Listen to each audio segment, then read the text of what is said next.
Hello పెద్దోడా, చెప్పండి. మీ పేరు? తాతాబాయ్ అండి. ఏం చేస్తుంటాయా?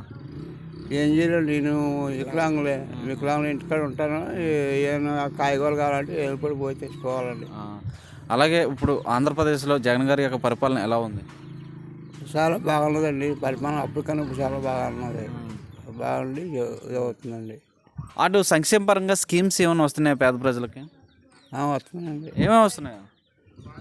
అమ్మఒడి కానీ తర్వాత పీజీమెంట్ కానీ చాలా వస్తున్నాయండి. దానివల్ల చాలా ప్రజలు కూడా చాలా సంతోషంగా ఉన్నారండి. అప్పటికే చాలా సంతోషంగా ఉన్నారు. అలాగే ఇప్పుడు నెక్స్ట్ మీ ఊర్లో మీ పంచాయతీలో అభివృద్ధి పరంగా అటు సచివాలయం కానీ నాడు నీళ్ళు స్కూళ్ళు అవి డెవలప్ చేయడం కానీ ఏమైనా చేశారా? నన్ను చూసినంత వరకు చాలా మట్టుకి కూడా డెవలప్ అవుతుందండి. ప్రతి ఊరు రూపులేఖలు మార్చున్నారండి. చాలా మార్పులు వచ్చినాయి.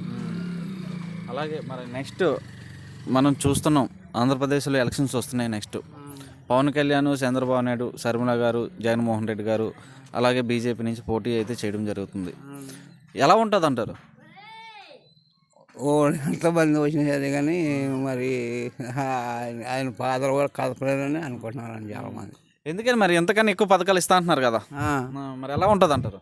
చాలా బాగుంది అంటున్నారని, ఇంకా బాగుంటుందని అనుకుంటున్నాను. ఇంకా అంతే, రాజశేఖర రెడ్డి కన్నా ఇంకా ఎక్కువ చేస్తానని ఒక్కడి ముందు చేస్తానని చెప్తున్నారు. ఆయన చేసి చూపెడుతున్నాడు కూడా.